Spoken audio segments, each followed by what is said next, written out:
বোন আমার, আপনি কোন রূপ নিয়ে অহংকার করেন, কেমন রূপ নিয়ে অহংকার করেন? আপনার চাইতে কম রূপ জুলেখার ছিল না, আপনার চাইতে কম রূপ মিশরের নারীদের নয়। কিন্তু খবর লাগান, যত সুন্দরী নারী আল্লাহর এই জমিনে ছিল তারা সব মরে মাটির নিচে মিশে মেছাকার হয়ে গিয়েছে। পাকিস্তানের এক যুবক বায়তুল্লাহর সামনে জিয়ারত করতে গিয়েছে, তওয়াফ করতে গিয়েছে। তো তওয়াফ শেষে বায়তুল্লাহর সামনে দুটো হাত তুলে বলছে, আল্লাহ মুঝে কুছ ভি নেহি চাহিয়ে, মুঝে বাস মরনে কে বাদ জান্নাত দে দেনা। क्या दे देना? বলো জি, क्या दे देना? যুবক দোয়া করছে, পাকিস্তানের যুবক। আপনারা দেখবেন যে বাইতুল্লাহর চতুর্পাশে রাউন্ড গোল এবং এই কাবার যে মেঝে, যতই রোদের তাপ পড়ুক না কেন কাবার মেঝে কখনো গরম হয় না, অলওয়েজ ঠান্ডা থাকে। সুবহানাল্লাহ। কিন্তু এত প্রচন্ড পরিমাণে রোদের খরা, রোদের তাপে যুবকটা এমনি দোয়া করতে করতে এত রোদের তাপ ওখানেই অজ্ঞান হয়ে গেছে। কি হয়ে গেছে ভাই? তো মক্কার যেই মেডিকেল টিম, যারা নার্স এবং যারা মেডিকেলের কাজ করে, ওই কর্মীরা এসে যুবকটাকে নিয়ে মেডিকেলে নিয়ে গেছে অজ্ঞান অবস্থায়। তো দীর্ঘ লম্বা সময় পরে যুবকের জ্ঞান ফিরে আসছে। যুবক যখন ঘুম থেকে উঠছে দেখে ইয়ার चारों तरफ सफेद और सफेद, ये चादर भी सफेद, ये देवाल भी सफेद, सब कुछ सफेद। পৃথিবীর যেদিকে তাকায় সেদিকে খালি সাদা আর সাদা। মানে মক্কার যে মেডিকেলের ভেতরের রুমটা, এটা পুরোটাই সাদা। কালারটা কি ভাই? তো চতুর্পাশে সাদা দেখে যেহেতু অজ্ঞান থেকে জ্ঞানে ফিরছে, ও ভাবতেছে ইয়ার मैं तो जन्नत में आ गया, ওই চলে আসছি, জান্নাতে চলে আসছি, যেহেতু অজ্ঞান থেকে জ্ঞানে ফিরছে। তো খুব খুশি, আল্লাহ তোমার কাছে লাখো কোটি শুকরিয়া যে তুমি আমার মতো অধম বান্দার দোয়া কবুল করছো, আমাকে মৃত্যুর পরে জান্নাত দিয়েছো, শুকরিয়া আদায় করতেছে। হঠাৎ করে দূরে দেখে যে রুমের বাহিরে কয়েকজন মেয়ে বসে আছে, সুন্দর একেবারে মারাত্মক সাদা ড্রেস পরে, কি সুন্দর চেহারা গো। ও তাকে বলে, ইয়ার ये तो জান্নাত का হুর भी आ गया, মাশাআল্লাহ। খুব খুশি।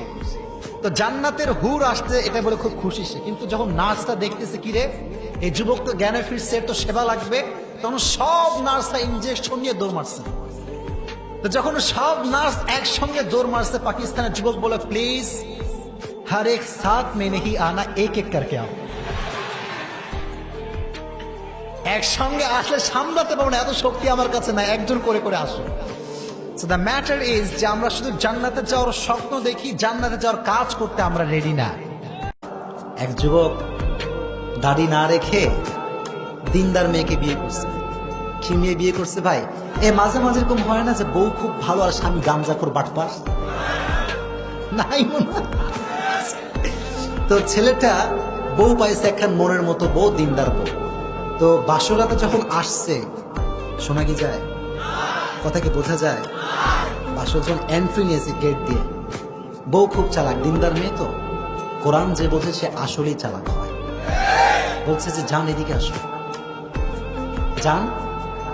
স্বামী শুনে মনটা খুব খুশি, বাসরাতে ঢুকে যান বলে ডাকা, গো। তো ও বলছে খুব খুশি, বলে কি হয়েছে বলো? বলো আয়নার সামনে আসো, এক জাদু দেখাएंगे। क्या दिखाएंगे? স্বামী কয়, কি রে বাসরাতে জাদু মানে? এটা আবার কোন জাদু? খুব আগ্রহ নিয়ে আসছে। বলছে জান তুমি আয়নার, কাউকে সাইজ করছি না, বলছে জান তুমি আয়নার দিকে তাকাও তাকাও তাকাও। বলে কি কি? বলে দেখো দেখো দেখো, তুমিও যা আমিও যা। কথা মনে হয় বোঝেন নাই?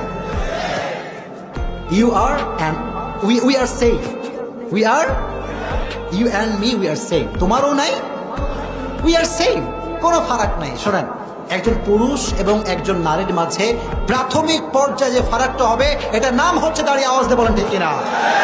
তো যারা রাখেন না, কোনো মারামারি নাই। আমি just try to motivate you to maintain the balance.